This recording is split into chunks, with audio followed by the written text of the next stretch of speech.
our babies sleep really, really good.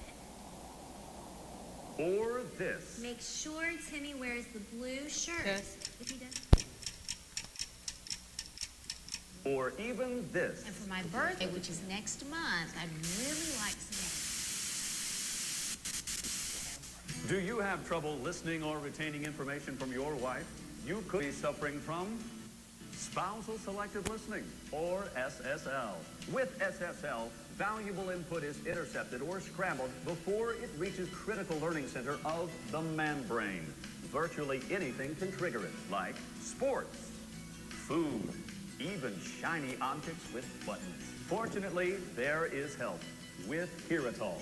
Containing a rare root with an exotic name, Heritol helps men focus and listen to valuable female input, even pick up on those subtle hints. These are exactly the earrings I wanted. How did you know? Thanks, Heritol. Now I can hear it all. Heritol has not been tested or approved by any regulatory agency. Side effects with Heritol include minor to severe headaches and spontaneous combustion. Use caution when using Heritol and your mother's-in-law, as you may hear hurtful comments that would have previously been ignored. Heritol is an enhancement drug. Do not use around children or clusters of talkative old blue-haired women. If focused listening lasts longer than 4 hours, consult your doctor immediately before your wife assumes this is a new standard in your relationship. Men with wives who are nursing or pregnant should not take this product. Heritol, the preferred selection or solution for selective hearing.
morning, and thank you for joining us at Relationship Matters.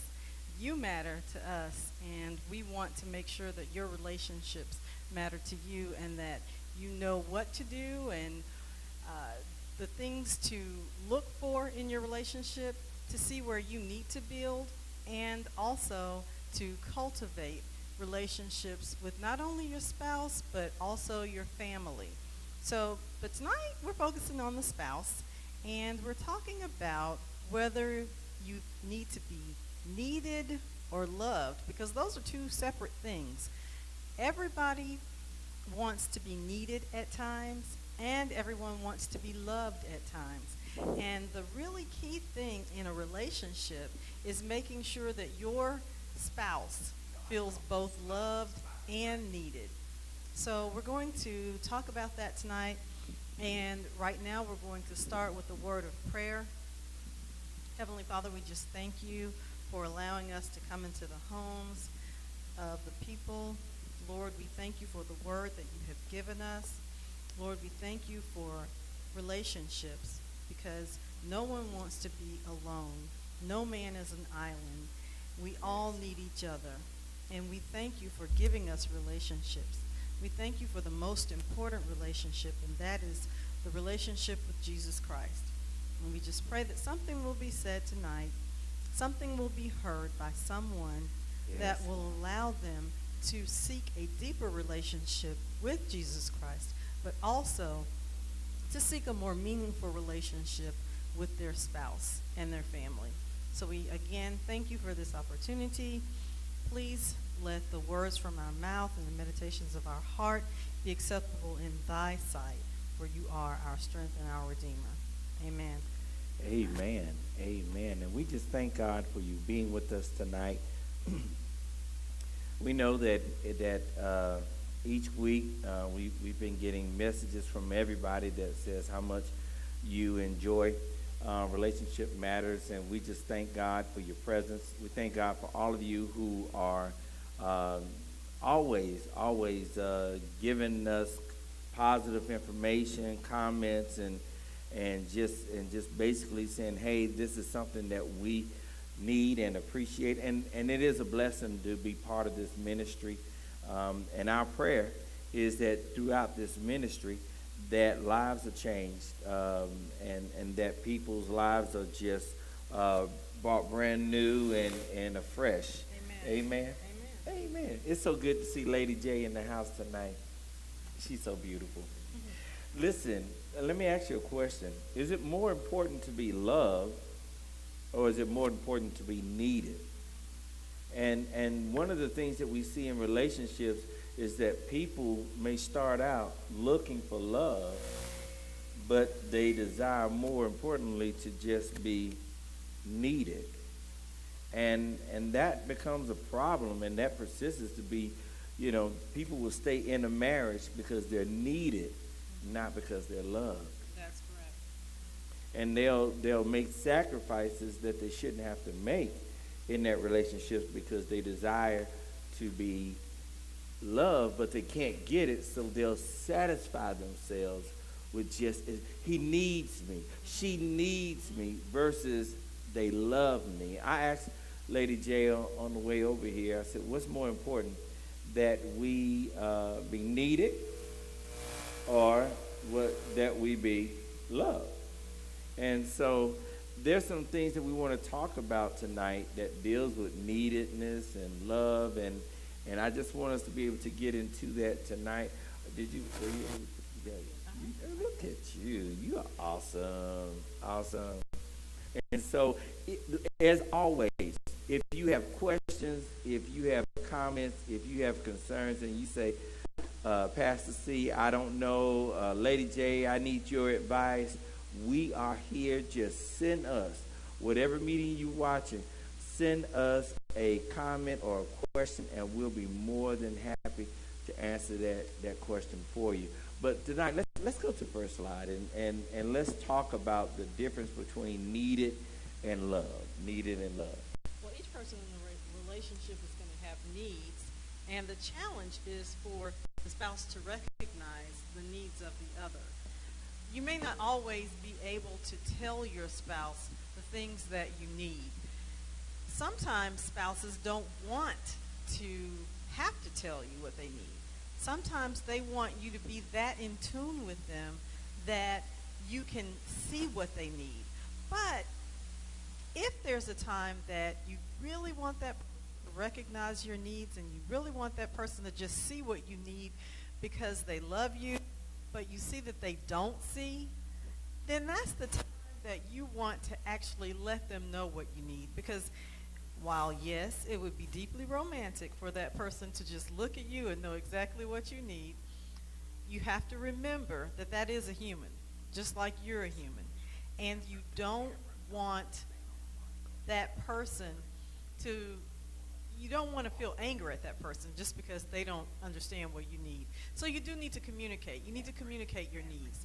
But by the same token, like I said, you should always try to be that person for your spouse that can figure out what they need. It's really a two-way street, and it's really something that you just have to, it's like a scale, and you have to do a little give and take to find that right balance. So always be able to recognize what your spouse needs, but at the same time, if your needs aren't being met, don't just expect your spouse to have a crystal ball somewhere where they can just figure it out. If you find that they haven't figured it out, then it's time to communicate and let them know.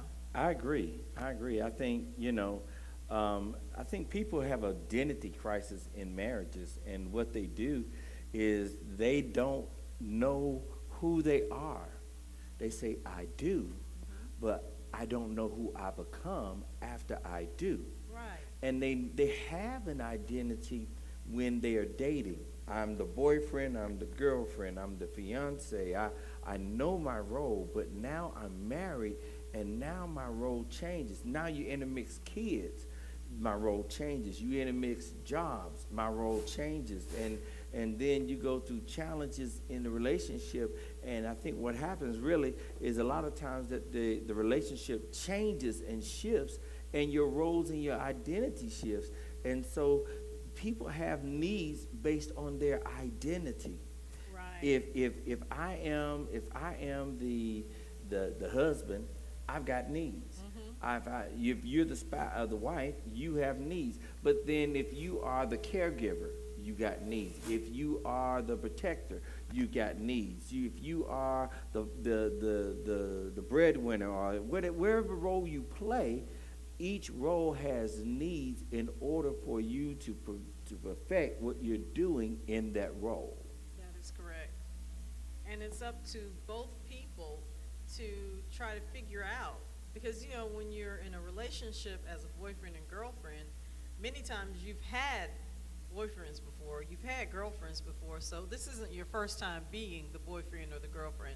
But when you're married, it's your first time being the wife. Whoa. Wait a minute. Yeah. There was somebody before me. Yeah, but there will never be another like you, and there will Oh, never be say it, any girl. after you. But you don't have a point of reference for being the wife, because you've never been the wife before. Right. So that's why you have to go to the Bible and study your word on what it means to be the wife. Talk to godly women to get advice on what it means to be a wife, but then also talk to your spouse That's it. to find out what they want from a wife, because the godly woman can't tell you what your spouse wants or needs. So you got to study. And when you study, I'm in school right now, and when we write papers, they want 3 or 4 references, because they don't want you to just tell this one thing that you have heard. They want you to go to several different sources so that they know that you have studied the information. So basically, you're studying your relationship. Talk to your spouse. Go to the Bible. Get godly counsel. Use all of those things to study to be the right person that your spouse needs. Absolutely. I think that is vital and important in the whole process. Now, let me go to the next slide, because we really are hammering on this one really well. And let's go to the next slide. I want to kind of emphasize on that. In your relationships, determine if you are a giver or a taker in the relationship. And that's really a trick, because if you are either, then you're not doing it right. Because there should be sometimes when you're a giver, and there should be sometimes when you're a taker. So if you look at that and say, ooh, I'm a giver, no, you didn't get it right. Or if you look at that and say, ooh, I'm a taker, no, you didn't get it right. There's give and take, ebb and flow, yin and yang. No. No. Know your role, Gibraltar. I honestly believe that roles shifts, and you should be flexible enough in your relationship where you should be able to shift as the giver or the taker. And being the giver is not a sign of weakness. Being the one that takes is not a sign of abnormal strength. Because give means submitting to offer. So you're looking at two different parts of it. One means submitting, meaning I'm subjecting myself to, but then also when you look at it from the other standpoint, you got to say that not only am I subjecting myself to, but as a giver, I'm sacrificing what I have. And what I think happens in relationships is people forget how to be a giver. They forget the significance in giving. Right. Because, see, we all cannot be right. We all cannot be wrong. We have to be able to be flexible enough to see both opportunities. Now, as far as the taker is concerned, I believe we all, if you're playing, if Janita, Lady J is playing giver, then I'm the taker. If I'm the giver, then she's the taker. And so when we switch roles, we got to be flexible enough in the relationship to be able to transfer roles, transfer roles, transfer responsibilities, transfer everything, so that when we do, it works. Now, what happens is if both of y'all are taking and nobody's giving, then conflict occurs because two people are trying to do the same thing at the same time. If both of you are giving, then watch this, neglect occurs because somebody's going to feel like I'm giving and I'm giving and I'm giving, and nobody's going to feel as if they're doing their part. That's because both people are playing dual roles at the wrong time or at the same time. Right. It's kind of like baseball. Have you ever seen when two outfielders are going for the ball and neither one wants to give up and say, okay, you got it. And then they end up colliding, and the whole team takes a loss because those two couldn't decide, well, hey, I'm going to be flexible this time. I'm not going to catch. I'm going to, stand back and let this person do it. And it's the same way in marriage. You have to be able to communicate to each other, okay, no, I'm going to be the giver this time. Oh, okay, fine, I'll be the taker. You have to have that ebb and flow. You have to have that communication between the two so that you don't do dual roles at the same time. Absolutely. I think, and that's part of the area of responsibility in there. Let's go to the next one, and let's take a look at the next screen there. Here's a definition, and I like to use this for givers. Givers is when you are a self-proclaimed giver. It means you're raised, and this is a characteristic trait, you're raised in a home where vital and important emotional needs were not acknowledged or adequately responded to, and you have attempted to compensate for this deficit by being what I like to use as a caregiver. Now, this is not a caregiver, and let me kind of put some definition and clarity to this. A caregiver is someone that gives so that they can get a response from a person saying that I care. When kids are growing up, and this happened even in our household, our kids looked for our approval, and they'll say, hey, Daddy, look what I can do. And they look for your approval and your excitement. And so if you didn't respond adequately, they did even more. Right. If you didn't respond to that, they did even more. And then sometimes they will respond or want you to respond, and you will respond in the way that they weren't expecting you to respond. And then what happened is you got hurt emotionally because you didn't get the right response. Yeah. And I see a great example. Somebody's trying to impress you, and they're trying to impress you and impress you and impress you, and the more that they try to impress you, the less impressed you become, until they get to the point to where they're angry because their efforts didn't get the expected result. In relationships, what happens a lot is that you will try and do something and you don't get the response. Well, a lady will put on her makeup, do her hair, get her nails done, look all purdy. And then the husband go, where you going? Don't you see I'm all dressed up? Yeah. Where you going, grocery store? Right. And they look at you with that, give me that look you always give me. You know, that pretty look when you're trying to get my attention. There you go. That's it. That's it. Cameraman, can you get close up on that look when she does that look? Get a close up on that look and see. And she gonna do that look one more time. Do that look one more time. That got my attention. Okay. So let me tell you what happens when she does that look. When she does that look, she expects a positive response from me. If I don't respond to her, gentlemen, I'm hoping y'all hear me on this. If I don't respond to her, what happens simply is this. She goes, I did all of this, and I didn't get a response that I anticipated from you. Right.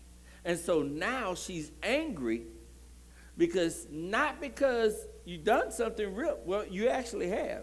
You did not respond in the appropriate manner. And so this is sometimes people feel I'm not loved because when I show love, I'm not responded to in the way I anticipate you to respond when I demonstrate my love. And so they go, well, you don't love me. Then that goes from you don't love me to you don't need me, or you don't care about me, or you don't think about me. Or I got another great one. If I don't call Lady J at least once, twice, 3 times, 4 times, 5, no, I'm just messing. 7 times a day, why you ain't calling me? Why was your day so busy? They are looking for that response. When she looks at the phone and she sees hearts that I've sent her, she likes that. She says, okay, all is well. When I call her and say I love you for no reason at all, just to say I love you, all is well. When all these things take place, then she knows all is well in the world, and that's what she wants. She wants to know that all is well. If all is well in my world, then guess what? All is well in my world. Amen. And then, ladies, if you don't get that response, don't be quick to say you don't love me or you didn't notice me, because all of those are what? Accusations. Mm-hmm. And what do accusations start? Arguments. So find a way to say, hey, I put all this makeup on. I was trying to look pretty for you. Oh. My feelings were hurt when you didn't say anything. That way, it doesn't make it seem like, well, you did this, or you don't do this, or you. So, like I said, it's all in the presentation. Pastor told us that time about the episode of Cosby That's right. and the steak on the trash can lid. You always have to consider your presentation. So, yes, when you don't get your expected response, Mm-hmm. make sure that you know how, because remember I said every response it initiates a new action. So watch the way you respond and watch the way you react, because your reaction is a response. Absolutely, absolutely. And let me give single ladies, if you're watching, because Relationship Matters is not just for married couples. It is for people who are looking to get married. Listen, I'm going to give you this one for free. If your presentation gets a response that you don't desire, check what you're presenting. Right. If you present yourself in a way and they respond in that way, their response was based off what was presented. If you present yourself as a woman, we get some crowd applause from that. If you present yourself as a woman, then he's going to step to you as a woman. Exactly. But if you present yourself as something less, then don't get mad when they come to you and speak to you in that way. Exactly. Exactly. High five, Pastor C. You go ahead. So true, so true. Take us to the next one. We'll go to the next one. Beware of the relationship clone conspiracy, where you are being compared to others or expected to act like other previous relationships. And not just previous relationships, but other couples. You know, I could tell Pastor, well, you know, your dad always gets your mom cards from Nordstrom so she can go shopping. But then what if he turns around and says, you know, my mama cooks every night? Well, then what do I do? So beware of comparing yourself to other people, because you never know what that person is doing to garner whatever gifts they're getting in the relationship, and it may not be something that you want to do. So beware of relationship clone conspiracy. You're not anybody else. Lady J, this is Pastor C. Pastor C and Lady J are not John and Mary Cunningham. We're not Beyonce and Jay-Z. We're not Lester and Dorothy Cesar. We are Pam and Pastor Steve Wiley. Yeah, we are Pastor C and Lady J. So we have to be who we are. We can't clone ourselves, and we can't try and be someone else or try to have a relationship like someone else. That's where that the information or the communication comes into play. You have to be who you are with each other and develop your own relationship so that you'll be successful. Don't try and clone yourself after anybody else. Do you? That's the challenge. That's the challenge, because what people would, and here's the worst thing that they can do. Here's the worst thing they can do. Well, this person and that person, they went out for dinner. Right. Why we don't go out for dinner? Because we got a great meal right here. Right. You know, or they went on a cruise. How come you can't take me on a cruise? My ex-boyfriend took me on a cruise, but you ain't with him no more. You know, and those are the things that we try to clone our previous relationships. Matter of fact, you know, you can't. There's a danger in that, because you not only will you clone you want to clone their successes, but if you're going to clone it, you got to also clone their failures. Exactly. Whoo. Woo. That's a sermon right there.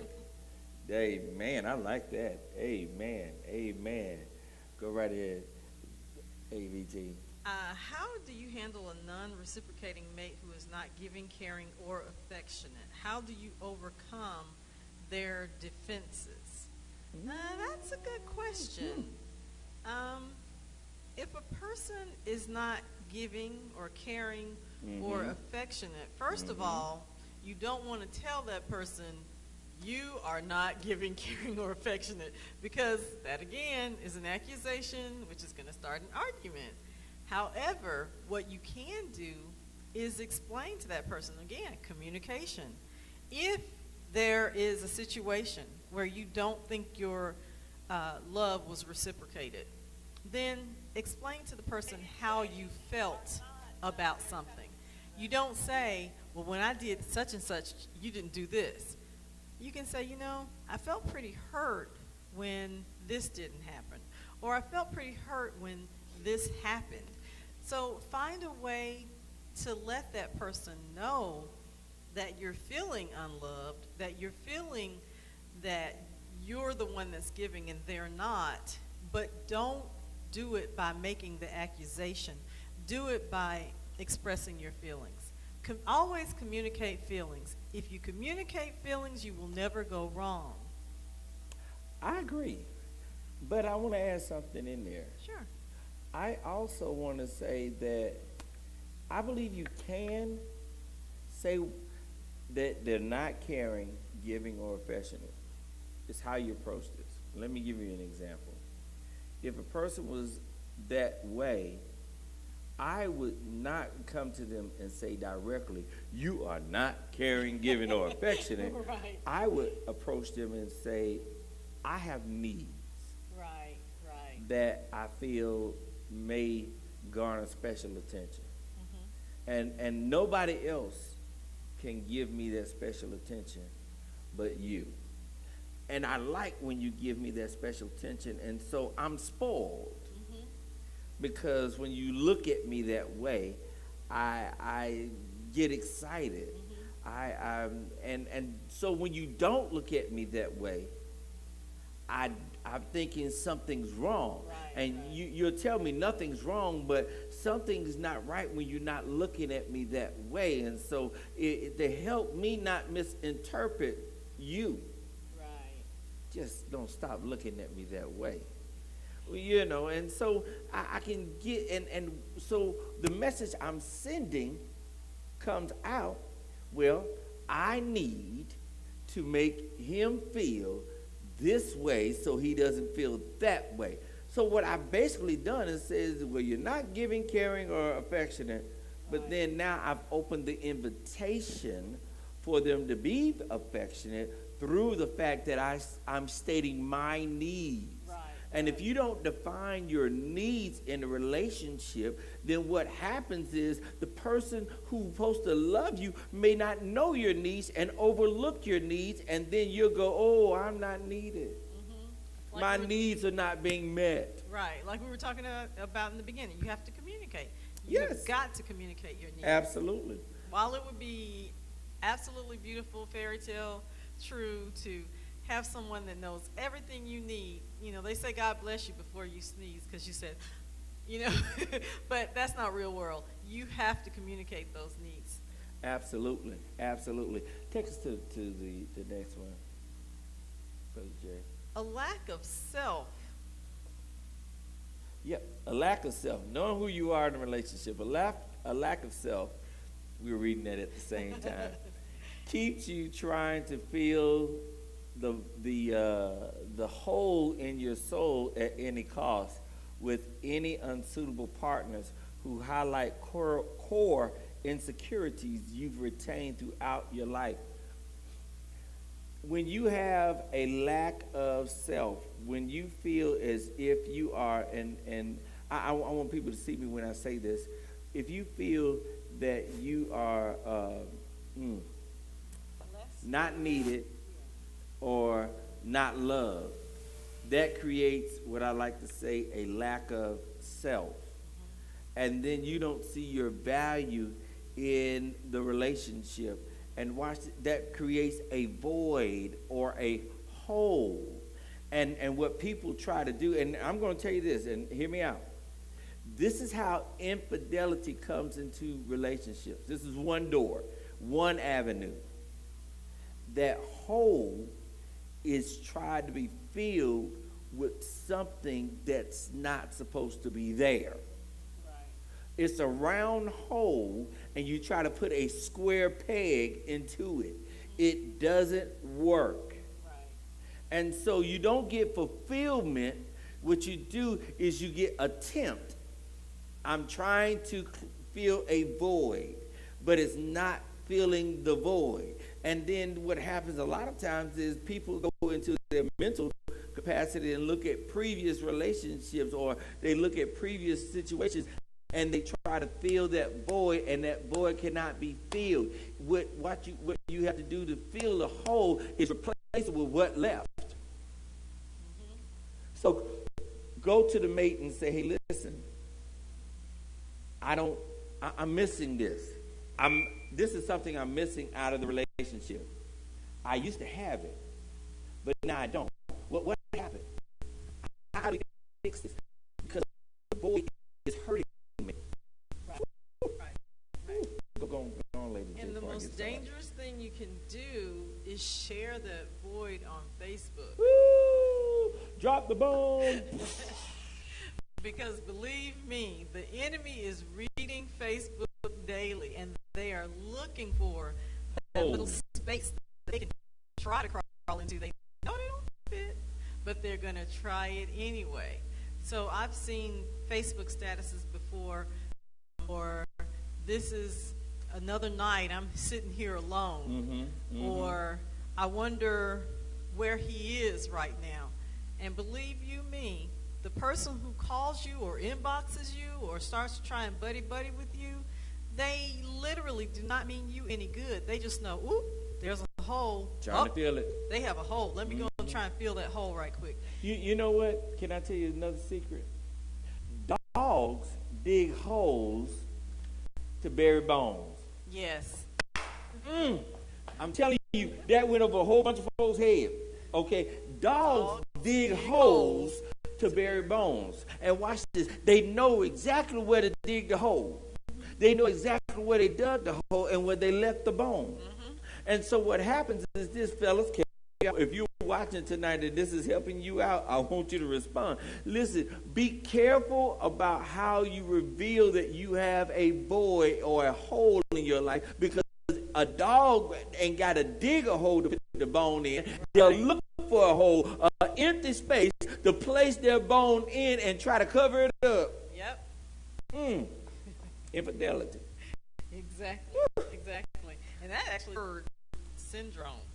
The wounded bird syndrome is an intricate relationship problem. It involves our subconscious need to select and remain with someone who's impaired in some manner and isn't likely to leave us for someone better. It's driven by our deep sense of inadequacy and accompanying wish to avert abandonment. So you're a wounded bird and you think that the other bird is not going to leave the nest. Say it. So you just stay with that bird because, you know, you've heard that a bird in hand is worth two in the bush. That is not what that saying means. You don't want to just have any bird to make you feel like you have a nest. Come on. Hanging on to another wounded bird that feels inadequate. And all you do is just have wounds together. And I don't know about you, but when you have a wound, after so long, that wound begins to stink. And if you've got two wounded Say birds it, Lady J. in the nest, pretty soon that nest is going to stink. It's going to stink. And both birds will eventually want to get away from that stink, from that stench, from that smell. So you don't need to be a wounded bird, and you don't need to be with a wounded bird. What you need to do is help each other to heal. I'm going to say this, and I'm going to throw this out there. Listen, and Lady J was right on time with this. There's a lot of you who are with wounded birds.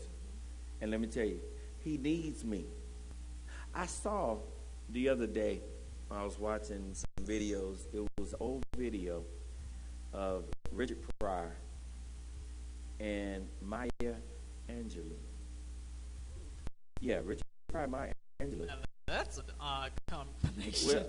Well, for a season, the Richard Pryor show, and in the scene, he was at a bar, and he's getting drunk, and then he goes home,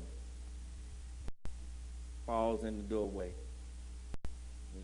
walks in the living room, and falls down on the couch, and there's his wife, Maya Angelou, who is sitting on the couch, and she's angry at first, and she displays her anger, and she's very critical of him, and then it shifts. I hate you, but I need you.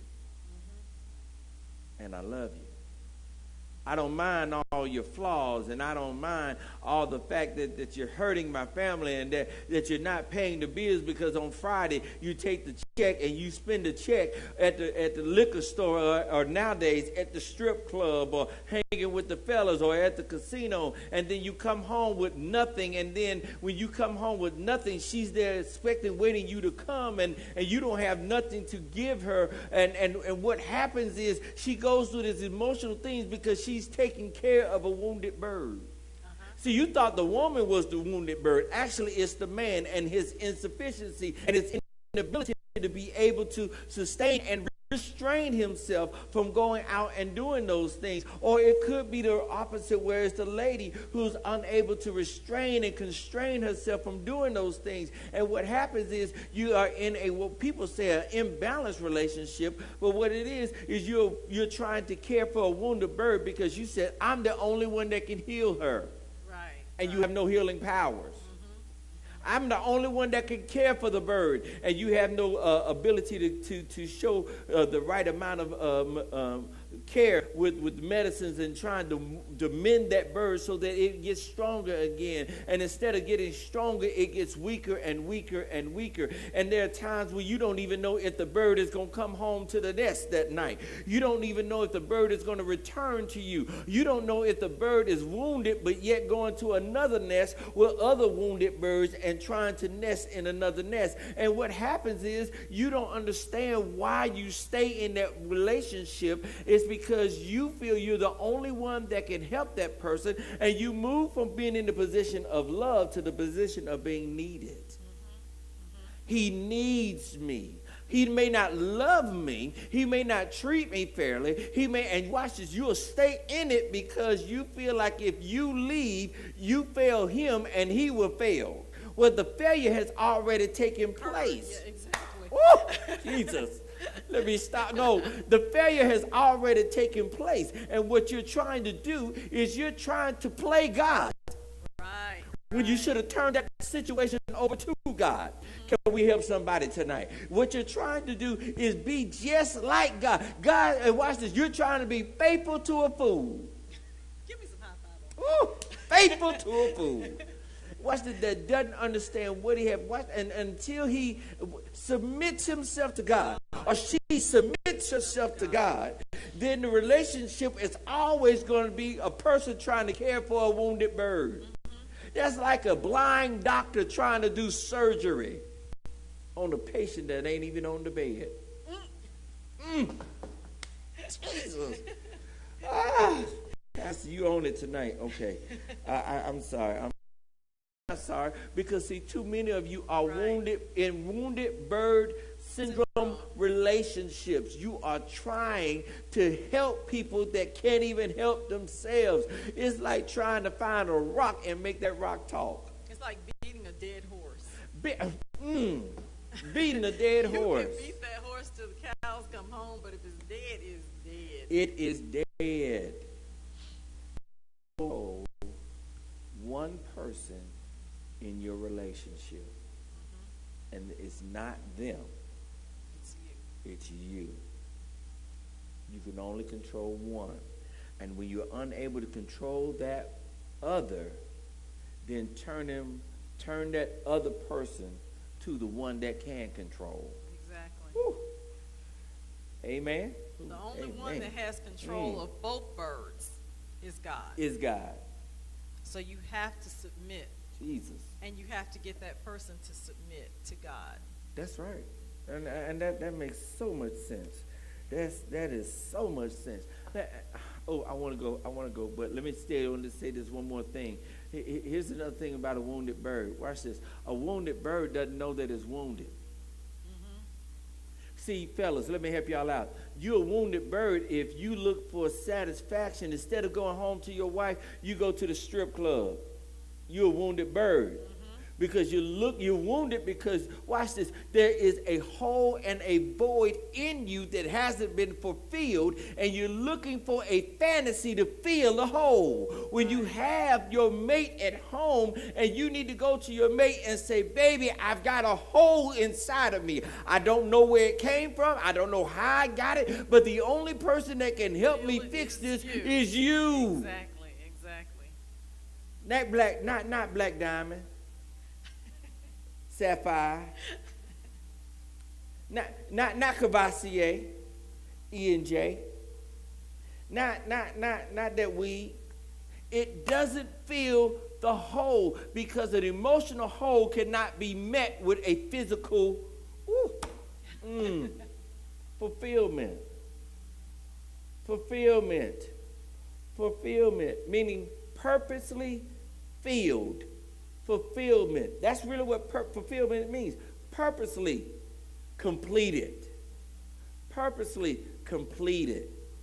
And your mate is the person that is purpose for your completement. That's why the two shall become one. Okay. And sometimes you'll feel like you are filling that hole, but sometimes you feel a square hole, or you feel a square void with ice. And while it's ice, it seems like it's filled. You better go, Lady J. But once it gets hot, you realize exactly what you have, and that's nothing. Because Nothing. it melts away. It melts away, and then the water evaporates. Exactly. Okay, we better go forward. Okay, I like this next one. A spouse needs to feel valued by his or her mate. They need to see welcome on their spouse's face when they enter a room and feel like they really matter and that they are adored. When I come in a room and Pastor has that look on his face like, oh, there's my wife, that makes me feel good. When my husband walks in the room and I have that smile on my face and I tilt my head just the right way, that makes him feel valued. Do it again. When your spouse comes in and let's say they've had a hard day at work and the only thing on their mind was, ooh, I'm so glad I'm getting out of here. I cannot wait to see my baby. And when they come home, you got a grumpy look.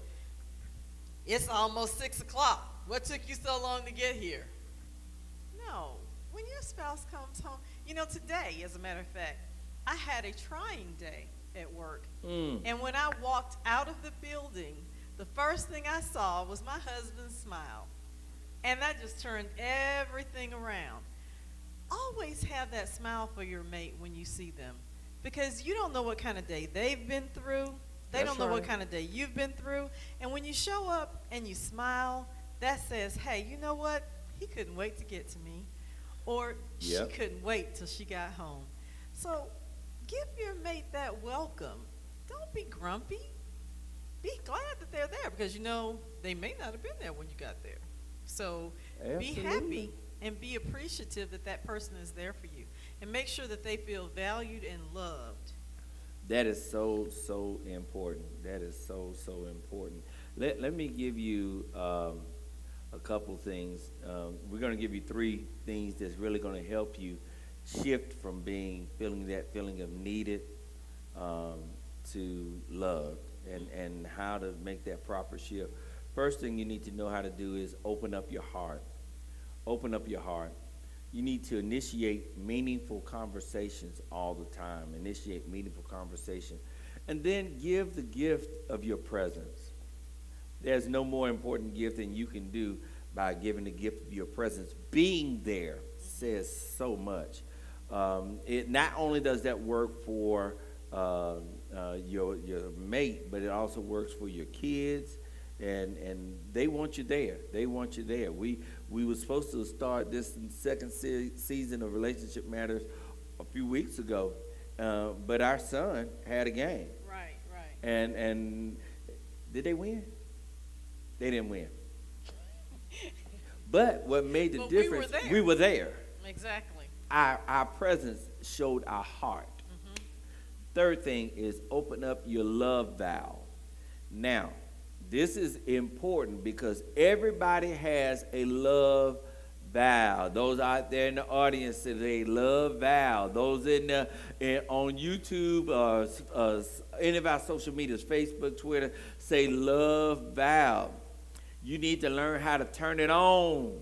Turn it on. Marvin Gaye made a song say, "Let's get it on." He really should have remixed it and said, "Turn on." Turn on. The love valve. Turn it up. Turn up your love valve. That means turn physically and let your love overflow. Let it overflow. And that's so vital because in so many relationships, people don't allow, they give limited love and expect major reward. No. Give major love freely, period. That's how you open up your love valve. And then you've got to open your mind. You got to change your beliefs about love. Consider that love changes and evolves in the change you desire, and give love when you are tempted to judge. In other words, change how you feel about love. Understand that you and your mate are not going to be the same as you were, especially if you met when you were really young. Pastor and I were very young when we got married.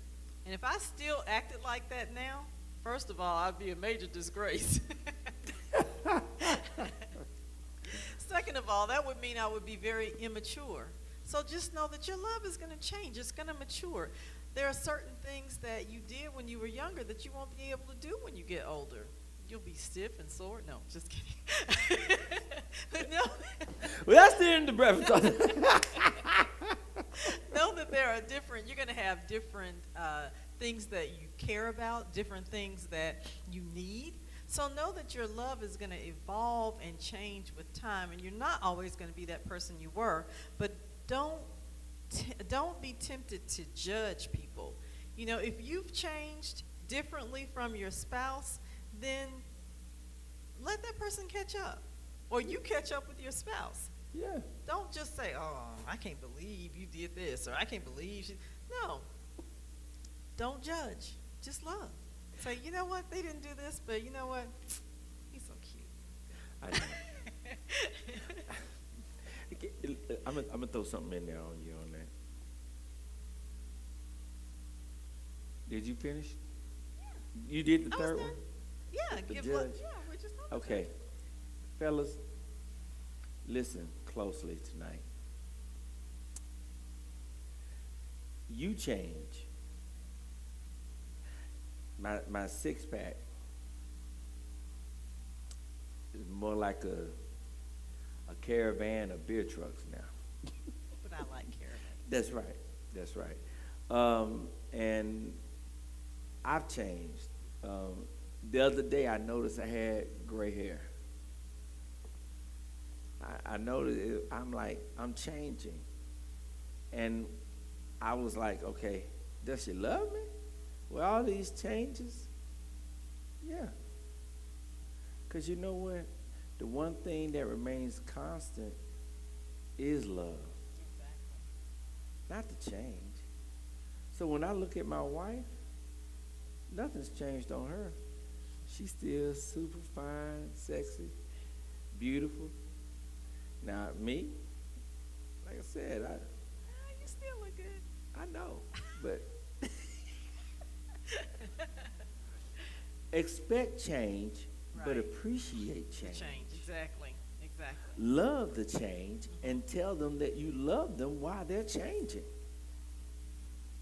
Learn how to love the change, because what happens is this: a lot of divorces end because people physically stop loving each other, and they start judging and looking at each other. And the worst thing you can say, "Oh, you used to look like this, but now you look like that." You know, and that's judging. Don't do that. Don't do that. I love could the go deeper on change. that. And then finally is, you want to say this with me? Yeah. Open your eyes. value your spouse daily, and don't just value them inside. Let them know that you value them. Tell them. They cannot read your mind. You have to tell your spouse that you value them. Recognize the love you are not giving. This is so critical. This is so critical because what happens is a lot of times we will recognize what we're not receiving, Right. but we won't recognize what we're not giving. And see, you remember we talk about give, take.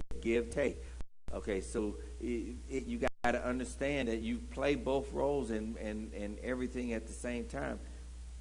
I've got to be aware if I'm not saying I love you enough. I got to be aware. Not the fact that I don't love her, but if I just don't say it enough, if I don't recognize who she is, if I don't acknowledge her beauty, if I don't say those things, what happens is I expect her to love me and be loving to me, but I don't say anything to her. That's not right. That's not And fair. I know people out there now who will be in relationships and that person would say, I ain't gonna never tell that person I love them. That's wrong. That's wrong. That is wrong. Listen, if you love a person, tell them. If you love a person, show it. Who had that song? Brownstone? If you love me, say it. Say it. Right. Do it, and all that other stuff. Love that song. But can I tell you what's so important? You expect people to show you love, then you got to be loving. Yes. And be willing to show equal love. Reciprocate. The love that they're showing to you, show it back. Fellas, don't be afraid to say I love you. Listen, not only do I say I love you to my wife, I say I love you to my sons. I say I love you to my daughter. Listen, people who know me, if I love you, I ain't got a problem telling you. I'm going to tell you if I love you. Because people sometimes it's the thing that makes the difference in people's lives. I know it. Go back. I'm sorry. Oh, yeah, we're just about done with our time here, but look at that person's needs and intentions as well as your own. So look at your spouse to see what they need. Try to anticipate their needs. Try to say God bless you before they actually sneeze. God bless you. But do what you can to anticipate your patient. Lord, help me. I'm not at work. To anticipate your spouse's needs. Dr. J, calling Dr. J. Do what you can to anticipate your spouse's needs so that they will know that you love them as much as they love you. I was waiting on that. Listen. Okay, so let's end in prayer. Yeah, we're going to end in prayer, but I just want to say that we're praying for every couple. Thank you for watching tonight.